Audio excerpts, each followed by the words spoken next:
You guys have asked us to review more full-size vans, specifically also the Ford Transit, and this is exactly what I'm doing right now. We haven't had a full week-long loan with a Transit, I think ever at TFL over our 10-year plus history, but now I do. Yes, and this is the E-Transit all-electric van.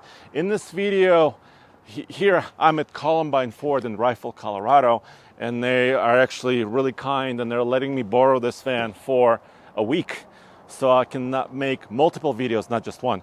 And I need to go back to Boulder, 193 miles away. So this, my first experience with the E-Transit, is going to be on a road trip.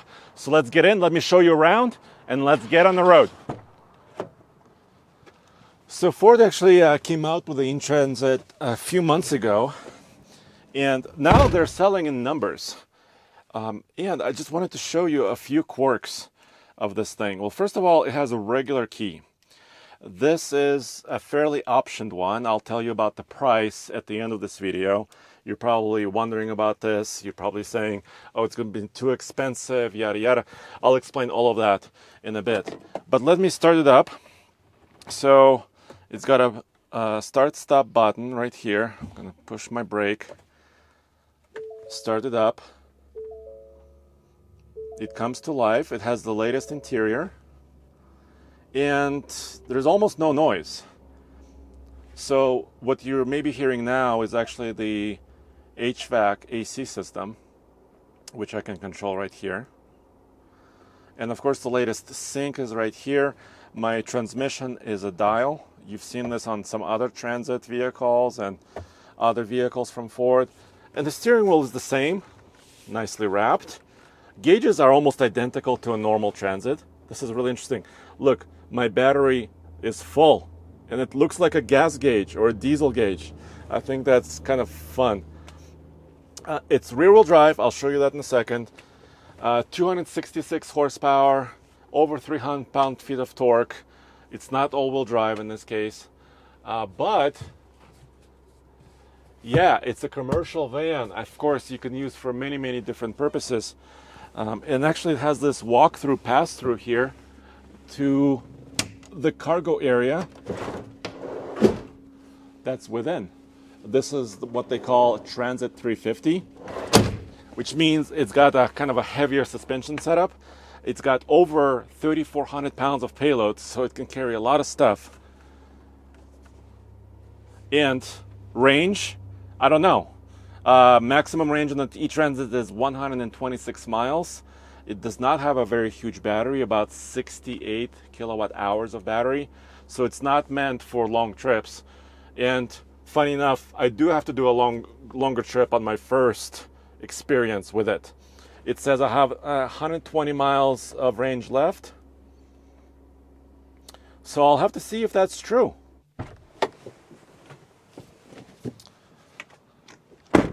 And it is a medium height, so it's not the lowest Transit roof, it's not the highest, it's the medium height on the roof. And it's not the longest wheelbase either, so it's kind of in the middle. They do have various versions of the E-Transit also, so if one doesn't make sense for you, the other one would. Of course, aerodynamics are important, so I'll have to see how this medium height roof works. But here in the back, you have still regular Transit doors, the way that people have been using vans for a very, very long time. And the interior dimensions are identical to a regular Transit with a gasoline engine, for example. So, and what I really like about this medium height is that at 6'2", I can basically almost fit. If this was a low roof version, I would have to be a hunchback kind of walking around here. So this is kind of a good compromise in my opinion. I still have to slouch just a hair, but I can feel like I can actually walk. Ooh, let me take this off. Yes, I can actually walk around, and as you can see, this is kind of finished with some wall panels, a really sticky rubber mat, and this 2.4 kilowatt power output system. So you can power some tools, you can do some work. You've seen this also in F-150s. And of course, the F-150 Lightning has a higher power system, but this has 2.4 kilowatts, which I think, it's enough for most jobs. So this is pretty nice. All right, so here's the thing. I'm fully charged. I have to go 193 miles. I cannot make the whole trip on one charge. I have to cross 2 mountain ranges. One of them is the Continental Divide, really high mountains.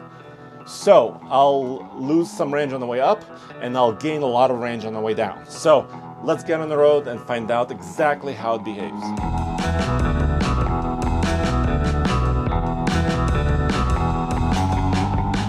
All right, I put in my destination into the nav system. This is native in the Sync 4 Ford infotainment system, not in my Apple Google map. And it says I need to charge on my way. Yes, that's correct. I haven't figured out yet what it recommends where to charge, but I do know that there's several Electrify America stations along the way. And because of that, since that's what I'm most familiar with is Electrify America, I'm gonna just stop at the ones I know about. But I can also search it on this system. So, I don't know if you saw that, but acceleration is effortless.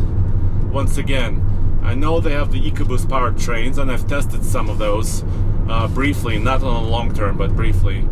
And I love the turbocharged power trains from Ford. And this feels about the same. Actually, one pedal mode is not enabled yet. Let me see if I can get it turned on. Features. Drive modes. One pedal mode is not available. Then turn left. It does have Eco. Aha! I'm gonna use Eco. I'm gonna see what that does. It is a hot day. It's 99 degrees outside right now in Rifle, Colorado. But maybe it'll control a little bit of my HVAC system. Help me get the maximum range that I can do. All right, so let me just get on the road and put some miles under my belt. Or behind my belt? Under my belt? Yes. Just put away some miles.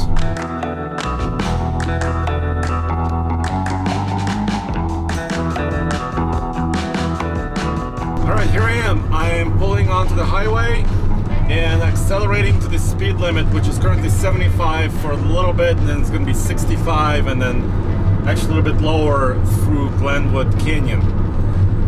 So far the power is superb, but I am aware of this. The faster I go, the more aerodynamics affects me, and the less range ultimately I will have. So I don't want to always go at super high speeds, because this is not the use case for the E-Transit. The E-Transit is truly meant for delivery services, servicing a city or a town, running around in traffic, which is ultimately the best environment for an electric vehicle because you can recoup energy. All right, so let me go a few more miles and I'll let you know exactly my plan for charging.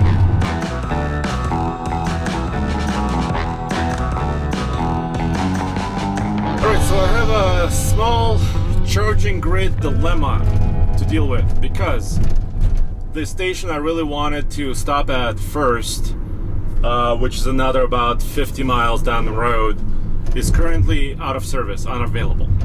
So what I decided to do, instead of tackling Vail Pass with very low battery, I decided to top off in Glenwood Springs, show you how that works, just how the E-Transit is able to charge, etc. And then I'll make it all the way, hopefully, to Frisco or beyond. So that's my current plan, not my original plan, but nonetheless I have to deal with reality that the grid is not as reliable as a gas station is right now. It's early days of automotive electrification across the highways here in Colorado. By the way, I'm getting 1.9 miles per kilowatt hour, which is very similar to what we did with our F-150 Lightning, Northern Lightning Alaska trip with a camper. So we had a 4-wheel camper, Project M, on our Lightning truck with additional height over it, and we're getting very similar efficiency as this medium roof e-Transit. So I think the aerodynamics of this in-Transit may be very, very similar in effect to what an F-150 Lightning with a camper would be.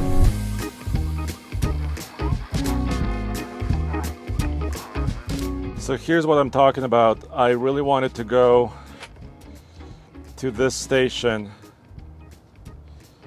right here near Avon Edwards, but it's showing as unavailable. So I made a decision to stop off here and then keep going all the way towards Denver. The charge port on the Transit is in the front, in the grill, not on the side. And it's very standard CCS, including of course level 3, which I'll be using. And it just looks like the Lightning or another electrified Ford. So let me take the cable, plug it in. I've got my Electrify America app already working. And the charging speed on the Transit is 115 kilowatt maximum. So it's not as quick charging as a Lightning would be. And it's not as quick as some other cars. Well, that's a Mach-E right there. But still, for this battery size, I think that charge rate is really decent. Okay, so I arrived at 79%.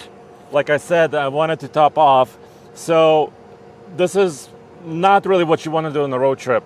You want to go to about 10 or 15% and then charge in the middle of the battery for fastest charging, and then so you can get back on the road. I'm doing something extreme here. So I want to wait a little bit here, probably charge for about 20 minutes, and then I can make it over the mountain range towards my home, my headquarters there. So that's the story. It's currently charging at 33 kilowatts, so it's a little bit slowish because it's up on the upper end of the battery state of charge. I wanted to show you another artifact of this e-Transit. Normally, here would be your fuel door, but it's permanently, just not there because the charge port is, of course, up front. But I actually like this, how they took an existing Transit and they electrified it. They put a different chassis underneath it, but kept the cabin the same, kept the cargo passenger area the same, and actually give you the same controls you're used to. So it's not a learning curve as far as, okay, how do I put it in drive, or where are my gauges? All that stuff is the same, identical to what it was. And under the hood of the new e-Transit is an engine. Frank, no, neither. It's a bunch of components, inverters, other components. Here's where you put windshield wiper fluid. That's very common. Some coolant for the, of course, the batteries and motors need cooling, etc., etc. Of course, your hydraulic brake system, another coolant circuit. So, and your fuses. So pretty standard type stuff. Oh, something just turned on. The fan just turned on. Sweet. I was telling you about the payload. This van has 3,428 pounds of maximum payload. That's a lot. I'll be able to test it later. I'll do some carrying of heavy objects and delivery stuff in Boulder. That's a separate video I'll be doing. But also, this thing has a gross vehicle weight rating of 9,500 pounds right here in the corner, which means this van by itself weighs about 6,100 pounds. So it's not a very light vehicle. It's not super aerodynamic because it's tall. So it has those things working against it on a road trip. But payload is still huge. It's pretty nice. All right, so I was here for about 20 minutes. I got, up to 95%. It's time to go. I was actually on the phone with Roman, and I wanted to leave sooner, but I got about 13 kilowatt hours delivered. I'm out of here.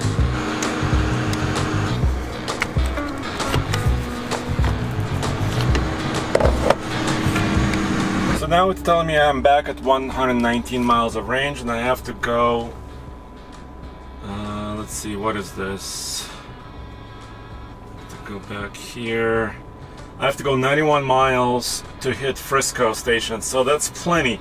Even with, well, is it? Because I have to cross Vail Pass, which is a huge mountain range. All right, we'll see. So, quick update. I am just past Vail, and I can see Vail Pass. It's in front of me, and it's looming over me. I have 60 miles of range left, according to my transit. I have 1.9 miles per kilowatt hour still my average efficiency, and I have 23 miles to go to my charger.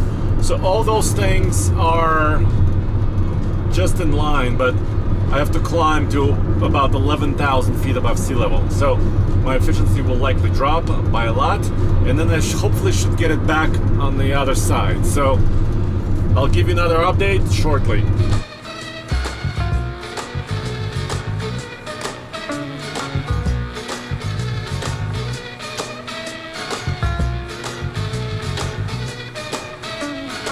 Okay, yes, so I'm nearing the top of Vail Pass, and my efficiency did drop significantly, and my range dropped significantly. It says 42 miles left, and I have about 14 or 15 miles remaining to my destination, so I should be able to recoup a lot of that energy, but of course not all of it. So here's my quick update. Let me show you Vail Pass.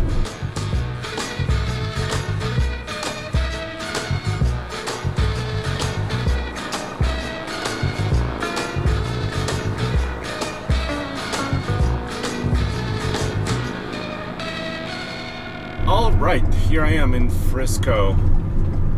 I am at 39 miles of range left. I basically went about 11 or 12 miles since the top of Vail, and it says I used about 2% battery and about 1 mile of range. It's because I was going downhill and using regen for most of it. So that was pretty nice and easy. And now I can find the charger and get a little bit of extra juice so I can make it home, which is another,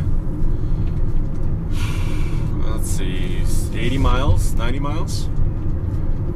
So let's see how long this takes.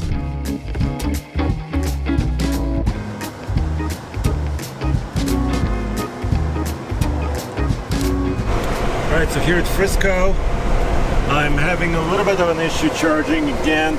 It initiates, it starts to charge, but then clicks off in a couple of minutes without delivering an entire charge. So I'm not quite sure what's going on.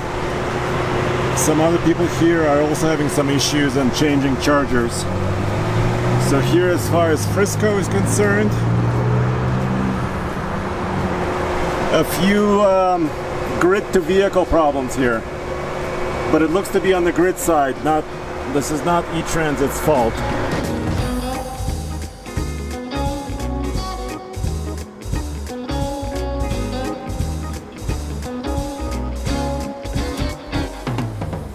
Alright, so that was kind of a bummer. The power station there was having issues. One of the other couples who was there in the Volvo also had charging problems, and I did thankfully got something. I got something, so I started at 31%, and now I'm at 60. But it took, what, 6 retries to get 30% of battery? Gosh. So that was about another 20-30 minutes. So, alright, let's get on the road. All I have to do is make it to the Eisenhower Tunnel, Continental Divide, and then everything is downhill from there. Well, what I mean is I'll get kind of easy going on the other side of the mountain, and then I can make it home. So I'll show you that right now. Well, here I am. I'm starting the Ike Gauntlet World's Toughest Towing Test. I'm not towing, but I'm still on the same stretch of I-70 from Silverthorne up to the Eisenhower Tunnel. I'm gonna set my cruise control system. Let's see, it's currently 55 miles per hour, construction zone, and I'm starting at, why do I have to push 3 buttons to see my percentage? 58% battery and 73 miles left of range. So let me see exactly how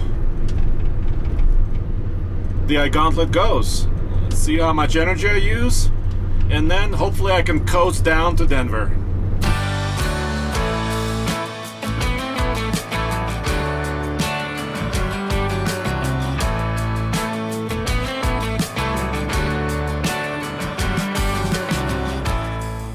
So there it is. I used about 13% of battery to go 8 miles up the Ike Gauntlet.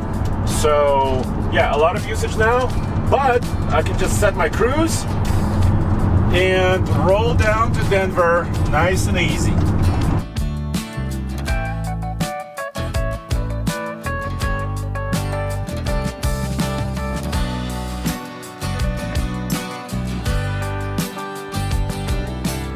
I want to show you something pretty amazing.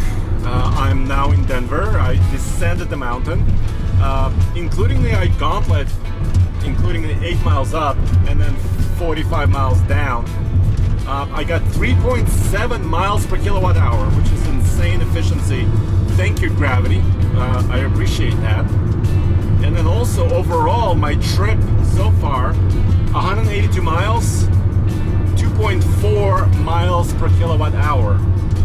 I did not expect this. My average speed is about 54. I've been going at speed limit for the most part, 65, 60, whatever it was posted at. And well, I need to make it to my charger, which is about 11 miles away, but I'm pretty happy. I wanted to go 193 miles. I did it with 2 relatively quick, although not smooth charging stops. And yeah, and I'll show you my final results when I get to my last charger.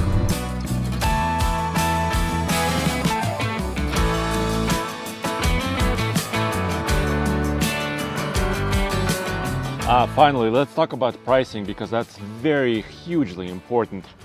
As you can see right here, the E-Transit starts at $49,490, but because this is a longer wheelbase version, 148-inch wheelbase, and it's also medium roof, and it also has several options. Most notably, it is the bulkhead with lockable door. It's about $1,100, and then Pro Power on board, that 2.4 kilowatt system, is $950, plus a lot of other stuff you could see here. That's almost $7,000 of additional options on this puppy. Most of that I love. I really like the way it's equipped. But here's the damage: $58,165. And this, if you compare it to a regular gasoline-powered Transit, this is almost $9,000 to $10,000 more than it would be with a regular Transit. So you have to ask yourself, will the lower fuel and energy costs of the E-Transit combined with lower maintenance make sense for your business to afford the initial price and then lower operating costs later? You have to decide that for yourself. All right, so I've completed my goal. I wanted to go about 193 miles. I went 199 miles, in fact, towards basically where I live. And I still have 24% of battery remaining. Mountain terrain did help me. And the result, I think, is better than I expected, even though, I mean, it wasn't all roses and butterflies. I had charging problems, and there's more here.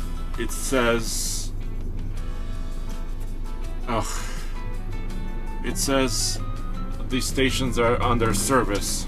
All right, let me go and just show you the numbers.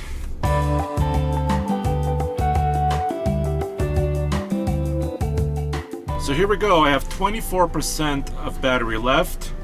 I went precisely 199 miles, 2.4 miles per kilowatt hour. What does it mean? Well, it means that the E-Transit, specifically this one, according to my road trip, I know it's just one road trip, has more range than I expected or what Ford has estimated. Because take a look at this. So it has 68 kilowatt hour battery. Let's say you could use all of it, theoretically. You multiply it by 2.4, you could possibly go 163 miles in theory, from 100% to nothing, to zero. Will you do that regularly? No. But do you have usable range over 120 miles? I think yes. Especially in traffic, stop and go traffic, I think this is possible. So I was expecting like 120 or 100 miles of range. My expectations were quite low, but it's actually better than that. So, sweet. So I cannot wait to do more testing with it. I'm gonna load it up with weight. I'm gonna go in the city. Stay tuned for that. That's coming to oldtfl.com very, very soon, and also tfltruck.com. So stay tuned. And yes, if this was a gasoline-powered transit, then I would not have to stop to refuel on this trip at all. I could have made this a 199-mile trip without stops for fuel. I had to stop twice in this van, although for short periods of time, about 20 minutes apiece. Yeah, it's give and take. There's some good and there's some bad. Let me know what you think in the comments below. I'll see you in the next one.